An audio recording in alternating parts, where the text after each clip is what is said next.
I was standing in my son's kitchen, the kitchen I'd helped him pick out, where I'd cooked his first Thanksgiving dinner after he got married, when he said those words. "Mom, it's simple. You'll serve Rebecca, or you'll need to leave."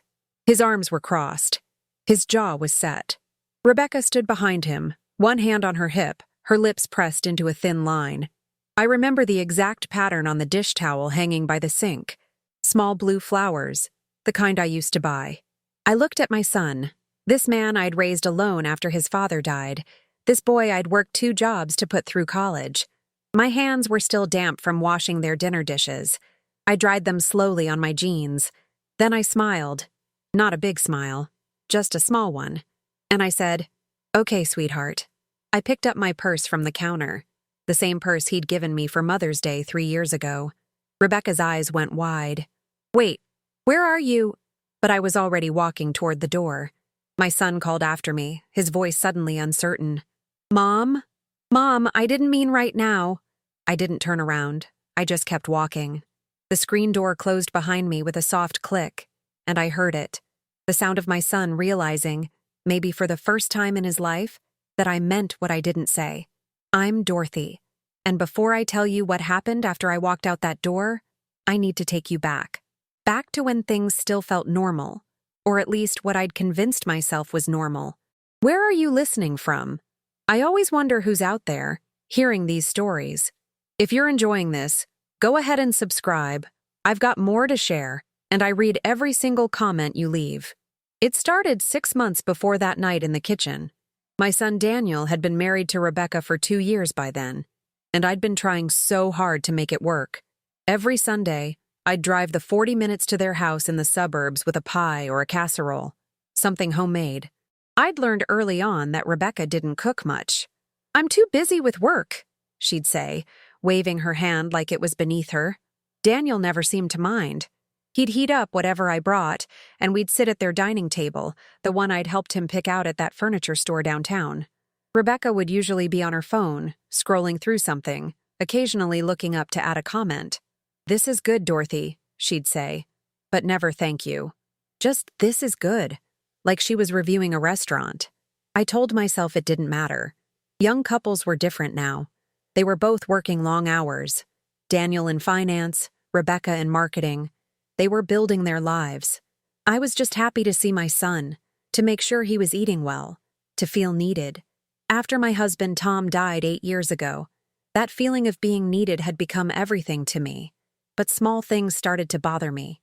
The way Rebecca would ask me to clear the table while she stayed on the couch. The way she'd hand me her empty glass without looking up from her phone. "Can you get me more water, Dorothy?" Not, "Would you mind?" Not, "Please." Just, "Can you?" And Daniel would sit there, smiling at his phone, not noticing. Or maybe choosing not to notice. One Sunday in March, I brought over a pot roast. It was Tom's favorite, and Daniel used to beg me to make it when he was little. I'd been cooking since dawn, letting it simmer low and slow until the meat fell apart. When I walked in, Rebecca was lying on the couch in yoga pants and an oversized sweater. She barely glanced up. "Oh, you're here," she said. Daniel came down the stairs in a t-shirt and jeans, his hair still wet from the shower. He kissed my cheek. That part was still the same, at least. "Smells amazing, Mom," he said. Then he looked at Rebecca. "Babe, Mom made pot roast." Rebecca stretched and yawned. "Great. I'm starving." She didn't get up. She just lay there, scrolling through her phone. I set the pot on the stove and started pulling out plates. Daniel grabbed beers from the fridge, popped one open, and sat down at the kitchen island. I waited for him to set the table, like he used to when he was younger. But he just sat there, drinking his beer, talking about some deal at work. So I set the table myself. 3 plates, 3 forks, 3 knives. When everything was ready, I called them over. Daniel came right away, but Rebecca took her time. She walked slowly, still looking at her phone, and slid into her chair without a word. I served them both, spooning the pot roast and vegetables onto their plates. Then I sat down and served myself. For a few minutes, we ate in silence. "This is really good, Mom," Daniel said, his mouth full. I smiled. "I'm glad, sweetheart." Rebecca took a small bite, chewed slowly, then set down her fork. "It's a little salty," she said. Not to me exactly. Just out loud, like an observation. Daniel glanced at her, then at me. "I think it's perfect," he said. But the damage was done. I felt it in my chest, that little sting. After dinner, I started clearing the plates. Daniel stood up to help, but Rebecca touched his arm. "Babe, can you help me with something upstairs real quick?" He hesitated, looking at the dishes in my hands. "Mom's got it," Rebecca said, already walking toward the stairs. And Daniel followed her. Just like that. I stood there with a stack of dirty plates, listening to their footsteps fade above me. I washed every dish by hand, even though they had a dishwasher. I wiped down the counters. I put the leftovers in containers and stacked them neatly in the fridge. The house was quiet except for the sound of water running and my own breathing. When I finished, I dried my hands and stood there for a moment, looking around their kitchen. It was beautiful. Granite countertops, stainless steel appliances. Everything perfect and cold. I didn't say goodbye. I just picked up my purse and left. On the drive home, I gripped the steering wheel tighter than I needed to. My knuckles turned white. I kept replaying it in my head. The way Rebecca had dismissed the food. The way Daniel had left me standing there with the dishes. The way neither of them had said thank you. When I got home, the house was dark. I didn't bother turning on the lights. I just sat on the couch in the darkness, still wearing my coat. The silence pressed in around me. This was my life now. Driving to my son's house, cooking, cleaning, being tolerated, then driving home to an empty house where nobody needed me at all. The next Sunday, I didn't go. I told myself I needed a break, that I was tired. Daniel called around noon. "Hey, Mom, you coming over?" His voice was casual, like he was asking about the weather. "Not today, sweetheart," I said. "I'm not feeling great." There was a pause. "Oh, okay. Feel better." And that was it. He didn't ask what was wrong. He didn't offer to come check on me. He just said, "Okay," and hung up. I spent that Sunday alone, cleaning my own house. I dusted the shelves in the living room where pictures of Daniel covered every surface. Daniel as a baby. Daniel at his high school graduation. Daniel at his wedding, standing next to Rebecca in her white dress. Both of them smiling like they'd won something. I picked up that photo and stared at it for a long time. 2 weeks later, Daniel called again. "Mom, Rebecca and I want to talk to you about something. Can you come over for dinner Saturday?" My stomach tightened. "Of course," I said. "What's it about?" He laughed, that easy laugh I used to love. "Nothing bad, just, we have an idea. We'll talk Saturday." And before I could ask more, he said he had to go. Another meeting. Always another meeting. That whole week, I couldn't stop thinking about it. What kind of idea? Were they moving? Was Rebecca pregnant? That last thought made my heart race. A grandchild. Maybe that would change things. Maybe a baby would soften Rebecca, bring Daniel back to me. I started imagining it, holding a tiny baby, teaching them to bake cookies, being needed again in a way that mattered. Saturday came. I bought a bottle of wine and a bouquet of flowers. I wore the blue blouse Daniel always said looked nice on me. When I pulled into their driveway, I saw Rebecca's car parked crooked, taking up too much space. I had to squeeze past it to get to the door. I rang the bell, even though Daniel always told me to just walk in. It didn't feel right anymore, just walking in. Rebecca answered. She was wearing a black dress, the kind you wear to a nice restaurant. Her hair was pulled back, her makeup perfect. "Dorothy," she said, stepping aside. Not hi, not come in, just my name. I handed her the flowers. She took them without looking at them. "Daniel's in the kitchen." She walked away, leaving me standing in the doorway. I found Daniel stirring something on the stove. He was wearing an apron. My apron, actually. The one I'd left there months ago. "Hey, Mom," he said, turning to kiss my cheek. "We're making pasta." I looked around. The kitchen was a mess. Pots everywhere. Sauce splattered on the stove. "Smells good," I said, even though it didn't really. Something was burning. We sat down to eat 20 minutes later. The pasta was overcooked and the sauce was watery, but I didn't say anything. I ate it and smiled and said it was delicious. Daniel and Rebecca exchanged a look, and I knew. This was it. The conversation. "So, Mom," Daniel started, setting down his fork. "We've been talking, and we have something we want to ask you." Rebecca leaned forward, her elbows on the table. "We're both really busy with work right now," she said, "and the house is a lot to manage." I nodded, waiting. Daniel cleared his throat. "We were thinking, maybe you could help us out a little more, like come over a couple times a week, help with cleaning, cooking, that kind of thing." I felt something cold settle in my stomach. "Help out," I repeated. Rebecca nodded. "Yeah, I mean, you're already coming over on Sundays anyway, and you're so good at all that stuff. It would really take some pressure off us." She said it like she was offering me a gift, like I should be grateful. Daniel reached across the table and squeezed my hand. "We'd really appreciate it, Mom. And it would give us more time together, you know? You're here anyway. Might as well make it count." Make it count. Those words echoed in my head. I looked at my son, this man I'd raised by myself, and I realized he didn't see me as his mother anymore. He saw me as help. "Let me think about it," I said quietly. Rebecca's smile faltered. "Think about it," she said. "I mean, it's not like we're asking you to move in or anything. Just a few hours a few times a week." Daniel nodded. "Yeah, Mom, it's not a big deal." But it was. It was the biggest deal in the world. And I could feel it right there, in that moment. The exact second my son stopped being mine. I finished my meal in silence. When I left that night, Daniel walked me to the door. "Thanks for coming, Mom," he said. "Let us know about the whole helping out thing, okay?" I nodded. "Okay, sweetheart." He hugged me, and I held on just a little too long. When I pulled back, I looked at his face, trying to find the boy I used to know. But he was looking past me, already thinking about something else. I drove home with tears streaming down my face. I didn't wipe them away. I just let them fall, hot and silent, all the way home. When I pulled into my driveway, I sat in the car for a long time, staring at my dark house. And I knew that whatever happened next, things would never be the same again. The next morning, I called Daniel. "I'll do it," I said. "I'll come help." There was a pause, then his voice bright and relieved. "Really? Mom, that's great.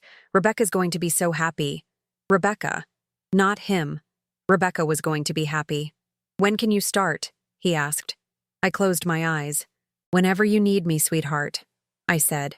"Whenever you need me." I started going to their house every Tuesday and Thursday, plus Sundays. Rebecca would leave me a list on the kitchen counter, things written in her neat handwriting. Vacuum upstairs, clean both bathrooms, wash and fold laundry, meal prep for the week. The lists got longer each time. At the bottom, she'd sometimes add a smiley face, like that made it better, like that made me something other than what I was becoming. The first few weeks, Daniel would at least be there when I arrived. He'd give me a hug, make small talk while I unpacked my cleaning supplies. But then he started leaving earlier for work, and I'd arrive to an empty house. Rebecca would be gone too, at the gym or getting her nails done. They'd leave me a key under the mat. I'd let myself in like a stranger, like someone hired off Craigslist. One Thursday in April, I was scrubbing their shower when I found a receipt tucked behind the shampoo bottles. It was from a spa, a couple's massage package, $240. That same week, Daniel had told me he couldn't help pay for my new water heater. "Money's tight right now, Mom," he'd said over the phone. "We're saving for a down payment on a bigger house." I'd said I understood. I always said I understood. I folded that receipt and put it in my pocket. I don't know why. Maybe I wanted proof that I wasn't crazy, that this feeling in my gut meant something. I finished cleaning the bathroom until it sparkled, until I could see my reflection in the chrome faucet. Then I moved on to their bedroom, where clothes were scattered across the floor like they'd been dropped and forgotten. I picked up Rebecca's blouses, her expensive jeans, Daniel's work shirts. I folded everything carefully, the way I'd taught Daniel to fold when he was young. "Respect your things," I used to tell him, "and they'll last longer." But he didn't remember those lessons anymore. Or maybe he just didn't think they applied to him now that he had money, now that he had Rebecca. In May, Rebecca started texting me her lists instead of leaving them on paper. Dorothy, can you also organize the pantry today? Dorothy, the guest room needs dusting. Dorothy, we're having people over Saturday. Can you come Friday to deep clean? Always. Dorothy. Never, Mom. Daniel used to correct her at first. Babe, that's my mom, he'd say softly. But eventually he stopped, and Rebecca never changed. One Tuesday, I arrived to find Rebecca still home. She was sitting at the kitchen island in her bathrobe, drinking coffee and looking at her laptop. Oh, good, you're here, she said without looking up. I'm working from home today. Try to be quiet, okay? I nodded and got to work, moving through the house as silently as I could. Like a ghost. Like I wasn't even there. Around noon, I was folding laundry in their bedroom when I heard Rebecca on the phone downstairs. Her voice carried up through the vents. Yeah, Daniel's mom comes to clean now, she said. It's perfect. She doesn't even charge us. There was a pause, then laughter. I know, right? She offered. Can you believe it? My hands stopped moving. The shirt I was folding slipped from my fingers. I stood there, frozen, listening to Rebecca laugh with her friend about me. About how convenient I was. How easy.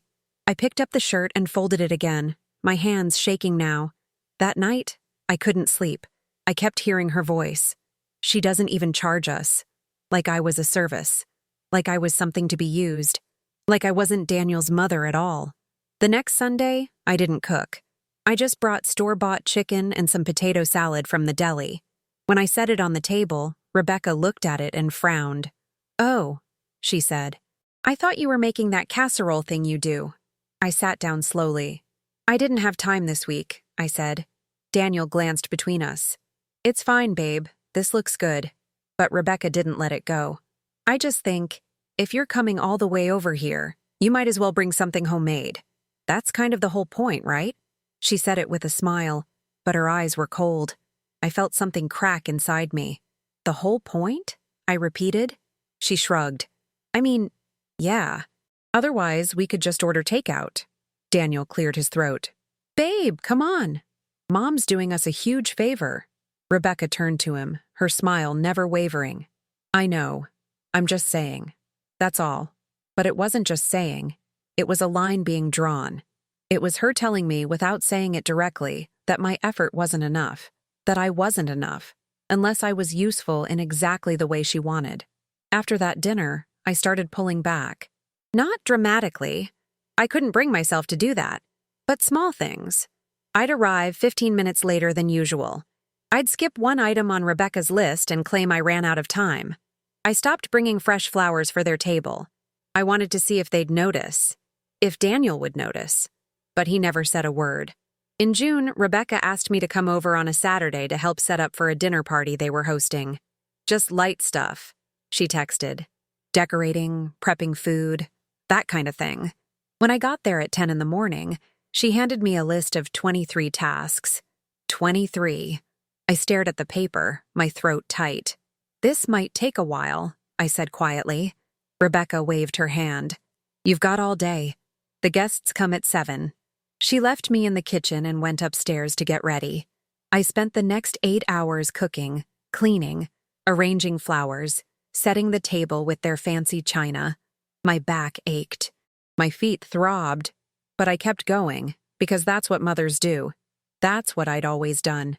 At 6:30, I was finishing the last touches when Rebecca came downstairs in a black cocktail dress. She looked stunning. She walked through the house, inspecting everything with a critical eye. The napkins should be folded differently, she said, refolding one. And these hors d'oeuvres are a little uneven. She adjusted them on the platter. I stood there, exhausted, and said nothing. Daniel came down a few minutes later, adjusting his tie. He kissed Rebecca, then glanced at me. Thanks, Mom. It looks great.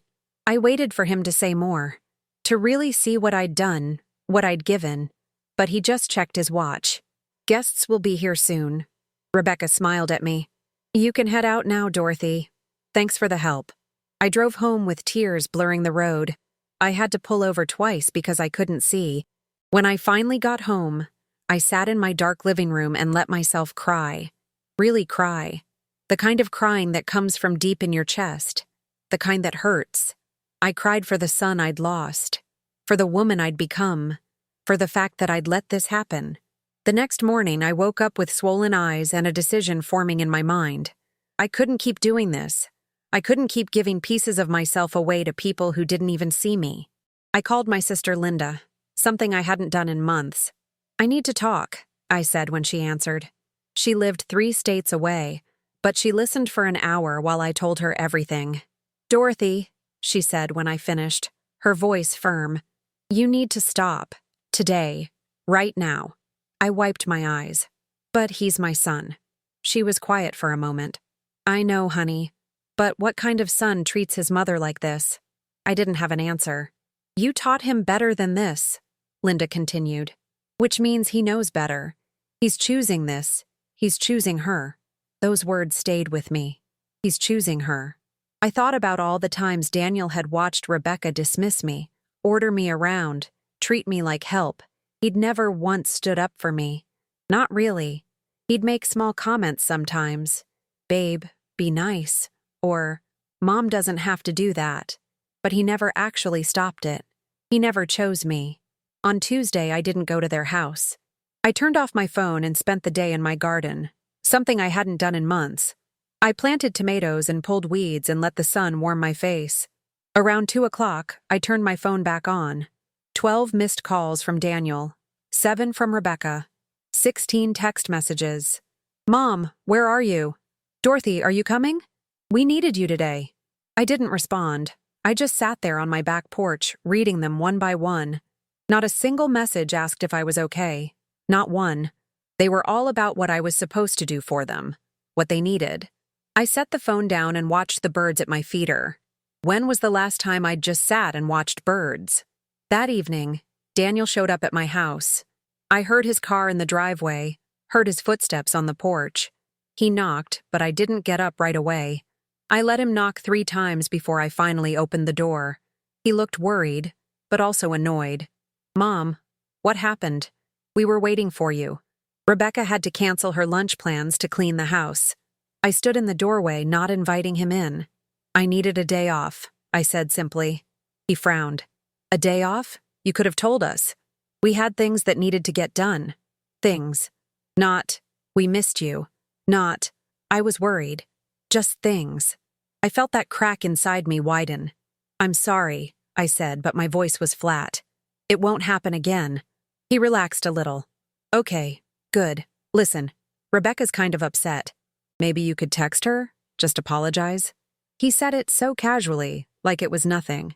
Like asking me to apologize to his wife for taking care of myself was perfectly reasonable. I looked at my son, and for the first time in my life, I didn't recognize him. "Sure," I said. "I'll text her." But I didn't text her. I didn't text either of them. I went back inside and made myself dinner. Just for me, not for anyone else. I ate slowly, tasting every bite. I did the dishes and left them to dry. I took a long bath. I went to bed early, and I slept better than I had in months, even though I knew a storm was coming. Thursday, I didn't go either. This time, Rebecca called first. "Dorothy, this is really unprofessional," she said when I finally answered. "We had an agreement." I almost laughed. An agreement. Like this was a business arrangement. Like I was an employee who'd signed a contract. "I don't remember agreeing to anything," I said quietly. "I remember offering to help my son." There was a sharp silence. "Well, your son needs your help. And frankly, I don't understand why you're being so difficult about this." Her voice had changed. It wasn't sweet anymore. It was hard, irritated. "We've given you so much access to our lives, Dorothy. The least you could do is show up when you say you will." Access. Like seeing my own son was a privilege she was granting me. "I'll come Sunday," I said, my voice shaking. "For dinner. Like it used to be." Rebecca made a sound, something between a laugh and a scoff. "That's not really going to work for us anymore. We need consistent help, not just Sunday dinners. Either you're in, or you're not." She said it like an ultimatum, like she was the one with the power to decide whether I got to see my son. I closed my eyes. "Let me talk to Daniel," I said. She sighed, annoyed. He's busy right now, but he feels the same way I do. We're a team, Dorothy. You need to understand that. Then she hung up. Just like that. I stood there holding the phone, my hand trembling. When did it come to this? When did my son's wife start speaking for him? When did he let her? Sunday came. I drove to their house one more time, my heart pounding the whole way. I'd decided this was it. I was going to talk to Daniel alone, without Rebecca there. I was going to tell him how I felt, really felt. I was going to make him see what was happening. I pulled into their driveway and sat in my car for a full minute, gathering courage. When I walked up to the door, I could hear voices inside, laughing, music playing. I rang the bell, and Rebecca answered. She was wearing an apron, my apron again, and holding a wooden spoon. "Oh," she said, her smile fading. "Dorothy, I didn't know you were coming." Behind her, I could see people in the living room, another dinner party, one I hadn't been asked to help with. Daniel appeared behind her. "Mom? What are you doing here?" His voice was surprised but not happy, not warm. I looked past him at the guests, at the food spread across the dining table, at the life happening in that house without me. "I thought we could talk," I said quietly. Rebecca and Daniel exchanged a look. "Now's not really a good time," Rebecca said. "We have company." I felt my face flush. "I can wait." Daniel shook his head. "Mom, we're in the middle of dinner. Can we do this later?" But I knew what later meant. Later meant never. Later meant more lists, more cleaning, more disappearing into the background of their lives. "No," I said, my voice stronger now. "I need to talk to you now, alone." Rebecca's jaw tightened. Daniel looked uncomfortable. "Okay," he said finally. "Let me just—" He gestured back at the party. I nodded and waited on the porch. Through the window, I watched him say something to the guests, watched them laugh at whatever excuse he gave. 5 minutes passed, then 10. Finally, he came out, closing the door behind him. "Mom, what's going on?" he asked, his arms crossed. In the background, I could hear Rebecca's laugh, bright and sharp. I took a breath. "Daniel, I can't do this anymore." He frowned. "Do what?" I gestured at the house. "This. Coming here to clean. Being treated like hired help. Being invisible unless you need something." His face changed. "That's not fair, Mom.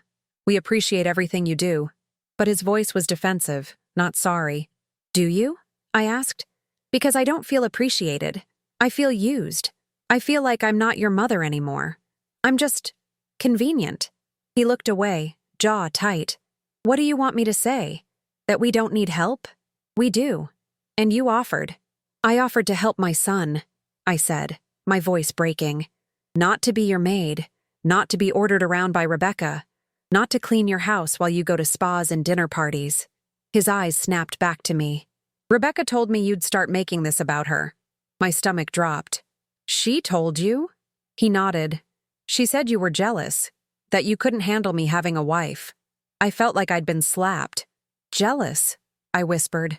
"Daniel, she treats me like—" He held up his hand. "No, Mom. Stop. Rebecca's been nothing but nice to you.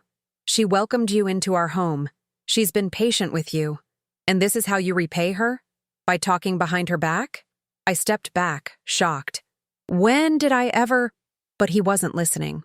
"Rebecca's my wife," he said, his voice hard. "She's my priority now.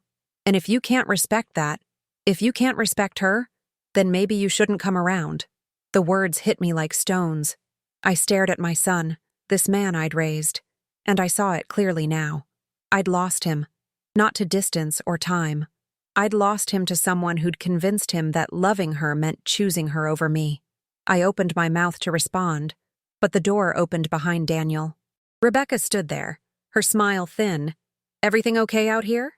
Daniel turned to her, his expression softening immediately. "Yeah, babe. We're fine." She looked at me. "Dorothy, I think it's best if you head home. We have guests." Not an invitation to join, not an apology. Just a dismissal. And that's when Daniel said it. The thing that broke everything.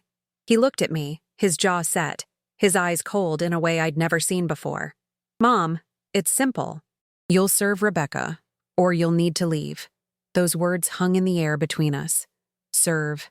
Not help, not support. Serve. Like I was beneath her. Like I existed only to make her life easier. Rebecca stood there with her hand on her hip, waiting. And I looked at my son. This boy I'd given everything to. This man I didn't recognize anymore. And I felt something inside me go quiet. Calm. Clear. I smiled. Not a big smile. Just a small one. "Okay, sweetheart," I said softly. Then I turned, walked to my car, and drove away from that house for the last time. I didn't cry on the drive home. My hands were steady on the wheel. My breathing was calm.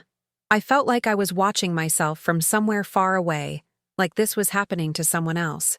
When I pulled into my driveway, I sat in the car for a long time, watching the sun set behind my neighbor's house. The sky turned orange, then pink, then purple, then dark. Inside, I went straight to my bedroom and pulled out the old shoebox from the top shelf of my closet. I hadn't opened it in years. Inside were letters, dozens of them, all from Daniel.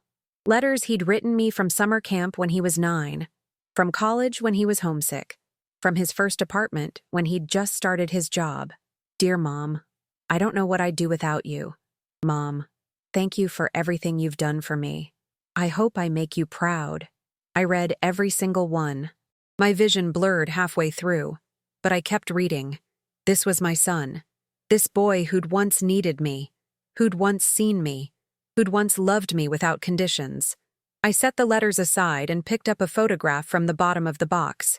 Daniel, at 8 years old, gap-toothed and grinning, his arm around my shoulder. Both of us covered in flour from baking cookies. Both of us happy. That night, I didn't sleep. I lay in bed staring at the ceiling, replaying everything in my mind. Every moment I'd ignored the signs. Every time I'd made excuses for him. Every time I'd told myself it would get better. But it hadn't gotten better. It had gotten worse. And I'd let it happen because I was afraid of losing him. But the truth was, I'd already lost him months ago. Monday morning, my phone started ringing at 7 a.m. Daniel. I didn't answer. He called 6 more times. Then Rebecca called. Then Daniel again. I turned off my phone and made myself breakfast. Scrambled eggs and toast, just for me. I ate slowly, tasting every bite. I washed my dishes. I watered my plants. I did all the small things I'd been too busy to do for months. Around noon, there was a knock at my door. I looked through the peephole and saw Daniel standing there, still in his work clothes. His tie was loose. His hair was messy. He knocked again, harder this time. "Mom, I know you're in there. Your car's in the driveway." I stood frozen, my hand on the doorknob. Part of me wanted to open it. Part of me wanted to hear him say he was sorry. But then he spoke again, his voice muffled through the door. "Mom, come on. This is ridiculous. You're acting like a child. Acting like a child." Those words made something harden in my chest. I stepped back from the door. He knocked twice more, called my name, then finally left. I watched through the window as he got in his car, slammed the door, and drove away too fast. That week was the longest of my life. My phone stayed off. I didn't check my messages. I didn't look at social media. I existed in complete silence. And slowly, something in me started to heal. I started taking walks every morning. I called my sister Linda and talked for hours. I cleaned out my closets. I threw away things I'd been holding on to for no reason. I made space. On Saturday, Linda called me again. "Dorothy, I've been thinking. Why don't you come stay with me for a while? Get away from all this. Clear your head." I looked around my empty house, at the life I'd built alone after Tom died. "I don't know," I said. "What if Daniel needs me?" Linda was quiet for a moment. "Honey, he knows where you are. If he really needed you, he'd be there." She was right.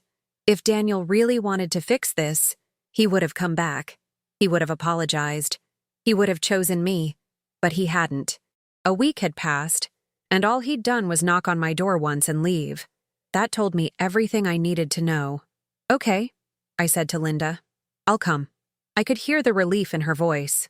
"Pack a bag. I'll get the guest room ready." I spent Sunday packing, and on Monday morning I loaded my car.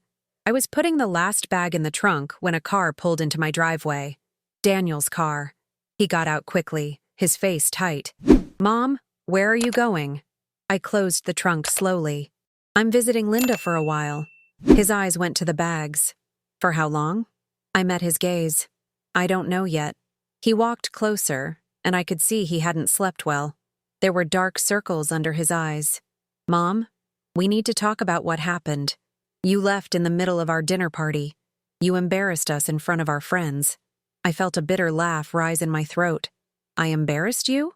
He ran his hand through his hair. "You know what I mean. You just left."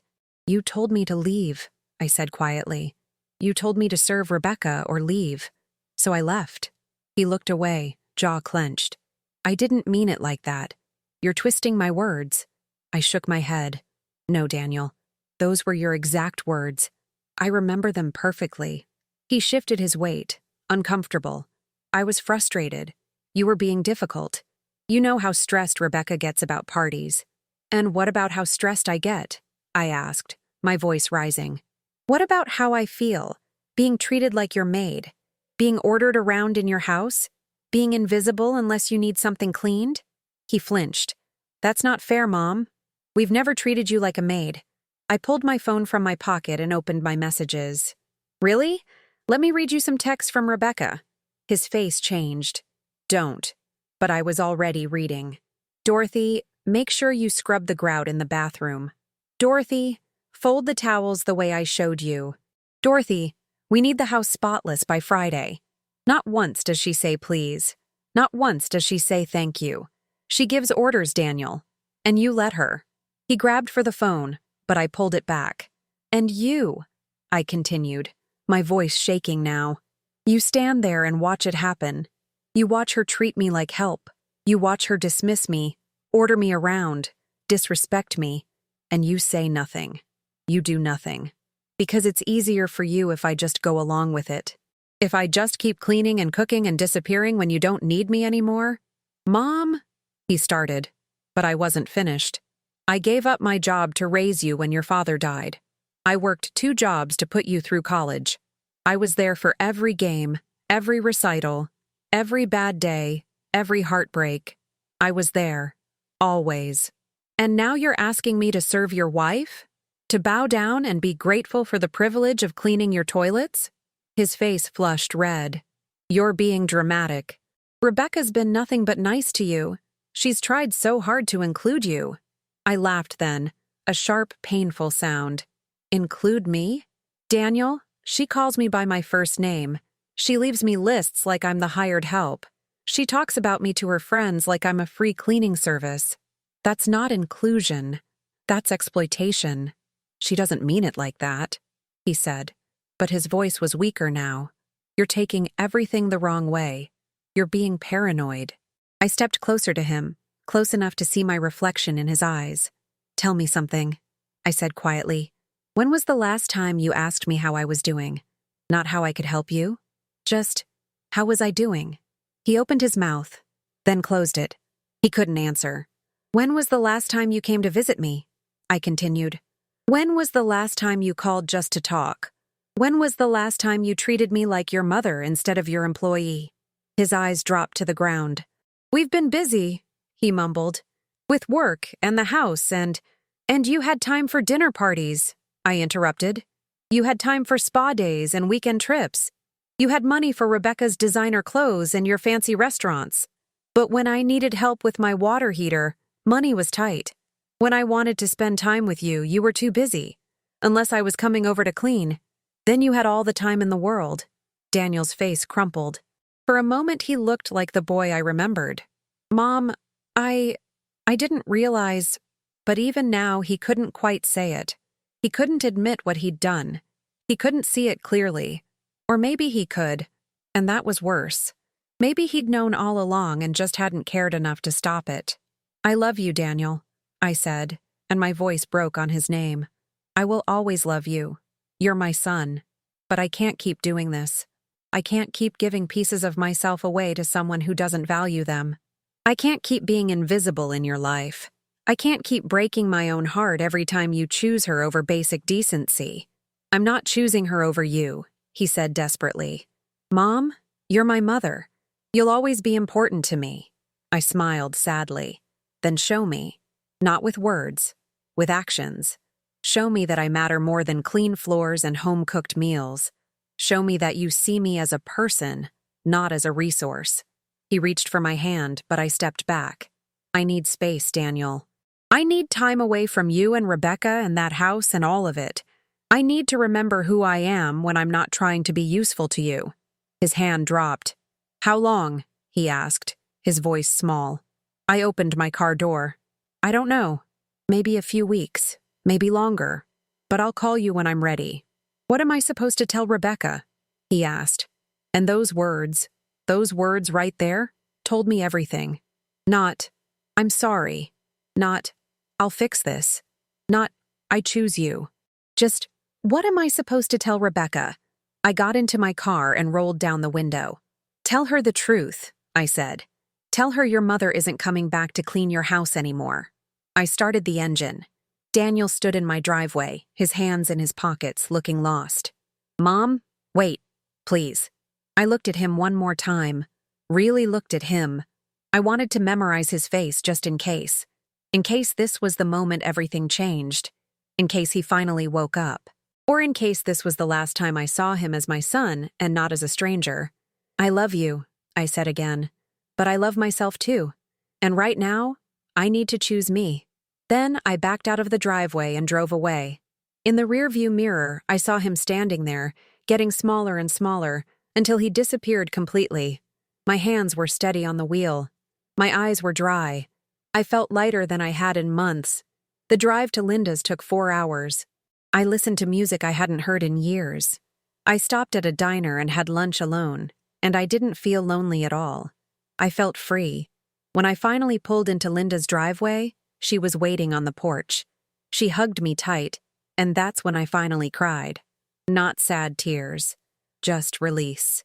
Just relief. You did the right thing, she whispered. I know it hurts, but you did the right thing. We sat on her porch drinking iced tea, and I told her everything. Every detail. Every hurt. Every moment I'd ignored my own worth. She listened without judgment, holding my hand. Now what? She asked when I finished. I took a deep breath. Now I heal. I stayed with Linda for 6 weeks. I didn't turn my phone on for the first 2. When I finally did, there were 47 messages waiting. Most from Daniel. A few from Rebecca. I read them slowly, one by one. The first ones were angry. Mom, this is childish. You're being selfish.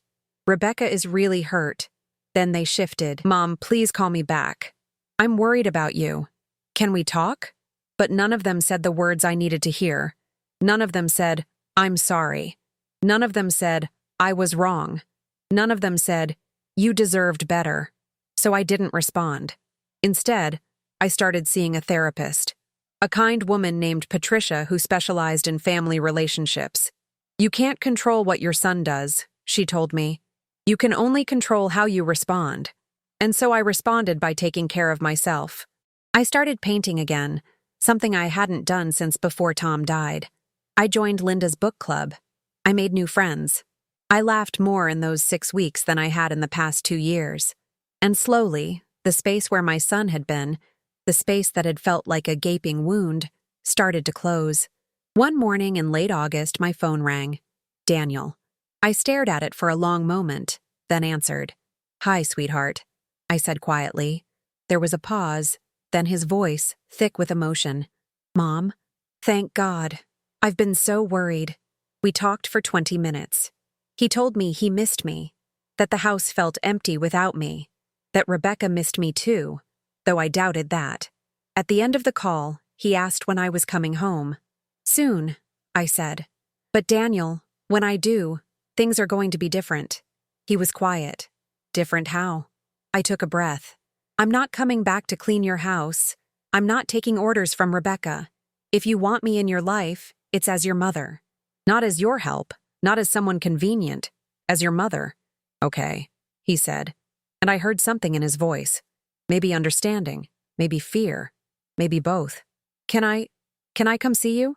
Before you come back? I thought about it. Not yet, I said gently. But soon. We hung up, and I sat there with the phone in my hand, feeling something I hadn't felt in a long time. Hope, small and fragile, but there. Have you ever had to choose yourself over someone you love? It's the hardest thing in the world. But sometimes, it's the only way to save both of you. If this story touched your heart, stay with me. I've got more to share. And remember, you teach people how to treat you. Don't ever forget your worth.